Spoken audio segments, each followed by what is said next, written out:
신학교를 가서도 나는 목사, 목회직 이런 거보다는 그냥 하나님의 사람이 되면 좋겠다.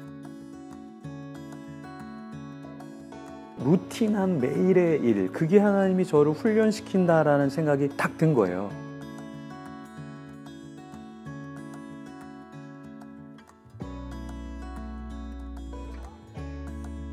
제가 사역하고 있는 거는 지금 몇 가지가 되는데, 먼저 이제 교회를 개척해서 풍능교회를 섬기고 있고요. 풍능교회를 개척해서 섬기는 가운데 조금 더 이전에 펼쳤던 사역들을 더 섬기려고 사실 교회를 개척을 하게 됐고요. 이제 저는 이제 넥스세대 미니스트리라는 그 단체의 대표로 섬기고 있어서, 넥스세대 미니스트리는 다음 세대들을 섬기고 다음 세대 목회자들을 중점적으로 섬기는 단체입니다. 그래서 작년에 한 20개, 30개 정도 세미나를 진행을 했고요. 그리고 계속 목회 자료나 신앙의 자료들을 이메일이나 SNS 통해서 계속해서 나눔을 하고 있고요. 그리고 넥스세대 대표로 섬기면서 많은 목회자들하고 이제 상담받고 싶은 사람들 오면 같이 밥 먹고 이야기 들어주고, 또 해줄 수 있는 이야기가 있다면 좀 해주는 그런 사역들을 하고 있습니다. 그리고 이제 히지스토리라 그래서 작년에 시작한 말씀을 묵상하고 연구할 수 있는 자료를 만들고 그것을 배포하는 건데요. 묵상집이라고 보시면 되는데, 조금 묵상집보다는 더 무거운 이렇게 말씀 연구와 목회 자료들이 그 안에 들어가 있고,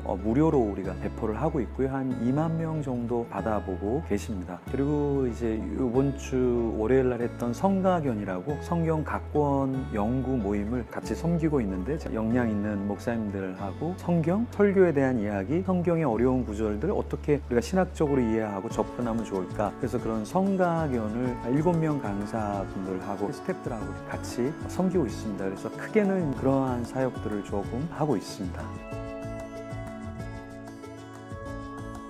제가 어떻게 목사가 됐는지 물어봐 주는 분들이 많지 않은데 질문을 해주셔서 감사하고, 저는 사실은 이렇게 목회자가 되는 것보다는 어릴 때 꿈은 일반 회사원이 되는 게 꿈이었어요. 그냥 일반적인 회사원. 어릴 때 가난했고 그냥 평범한 삶을 사는 게 제가 바라던 그런 삶이었는데, 이제 학교에서 공부를 하다가 하나님 말씀을 좀 읽고 이렇게 인생을 살면 좋겠다. 그래서 고등학교 때는 히브리어과를 좀 들어가고 싶은 마음이 있었고요. 그러면서 대학을 갈 즈음에는 재수를 하게 됐고, 재수하는 과정에서 이제 내가 다른 학교를 가야지라고 생각을 했다가 신학교를 이제 결국에는 가게 됐죠. 신학교를 가서도 나는 목사, 목회직 이런 거보다는 그냥 하나님의 사람이 되면 좋겠다. 그래서 나는 굳이 목사가 될 필요가 없지, 이런 생각을 좀 했고요. 그러다가 신학교에 구약학 교수가 없다는 걸 알게 됐어요. 왜냐하면 히브리어도 해야 되고 헬라어도 해야 되고 고대 근동 언어들을 해야 되니까,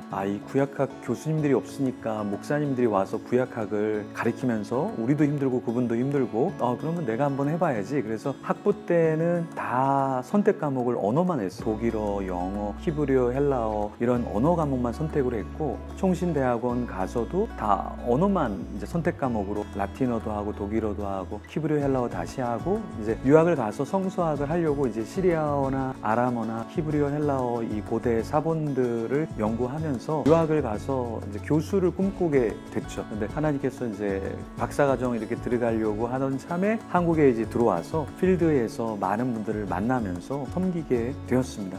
저도 생각지 못한 인생을 살게 하셨고, 또 개척이라는 거는 전혀 꿈에도 생각하지 못했는데, 지금은 개척교회 목사로 코로나와 함께 개척을 해서 살아가고 있습니다.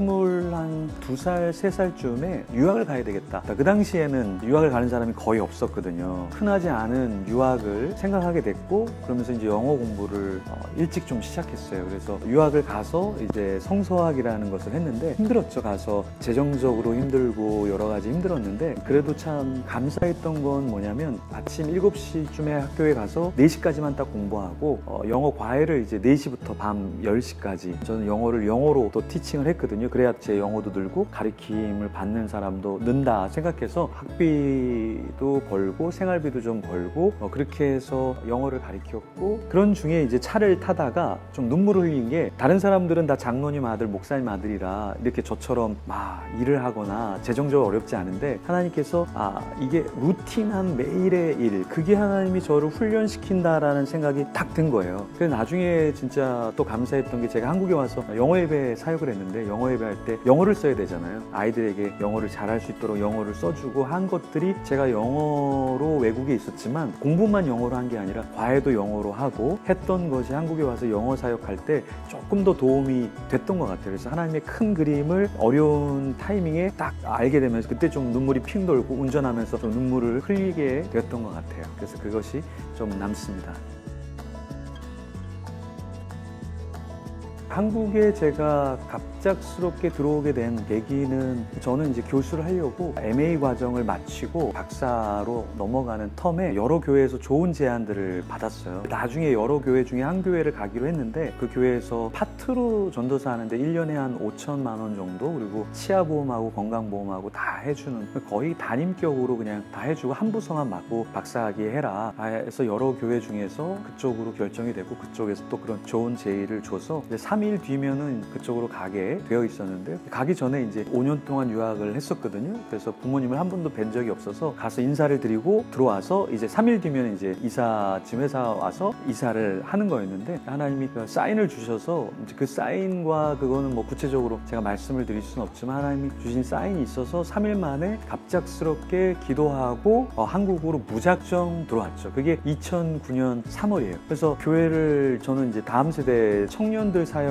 유학하면서 부흥도 하고 노하우도 있다 생각해서, 하나님이 한국의 청년들을 좀 섬기라고 오게 하신 줄 알았는데, 아무리 찾아도 그런 교회가 없더라고요. 왜냐면 3월 달에는 사역자를 거의 찾지를 않으니까. 그러다가 건강한 교회 가면 좋겠다 해서 한 교회랑 연결돼서 영어 예배 사역자로 한 5년 동안 영어 예배 디렉터 하면서 영어 예배를 좀 섬기게 되었고, 한 5년은 영어 예배부도 많이 부흥했어요. 왜냐면 저 혼자 영어 예배 파트 사역자로 갔다가 한 5년 정도 영어 예배 섬기니까 외국인 사역자가 한 3명, 한국인 사역자가 2명, 영어 유치부, 유년부, 소년부, 청소년부, 어른까지 5명 사역자가 5개 부서를 따로 다 만들었거든요. 그래서 많은 교회가 탐방도 오기도 했었는데, 그쯤에 또 청년부 사역으로 이제 제가 하고 싶었던 사역을 또 하나님이 열어주셔서 그 사역을 하게 됐고요. 지금은 이제 젊은이들 교회 중심으로 해야 되겠다, 다음 세대를 위한 교회를 해야 되겠다. 그래서 처음 한 5년은 하나님이 그 사인을 주셨는데, 이게 아닌데, 뭐 부흥은 되고 참 좋긴 한데 제가 그린 그림은 아닌데 라고 했는데, 하나님이 좀 뒤늦게 다시 다음 세대 청년들 사역을 하게 해주셨고, 그런 열매를 좀 볼 수 있었어요. 네, 그래서 그런 게 좀 있었습니다. 네.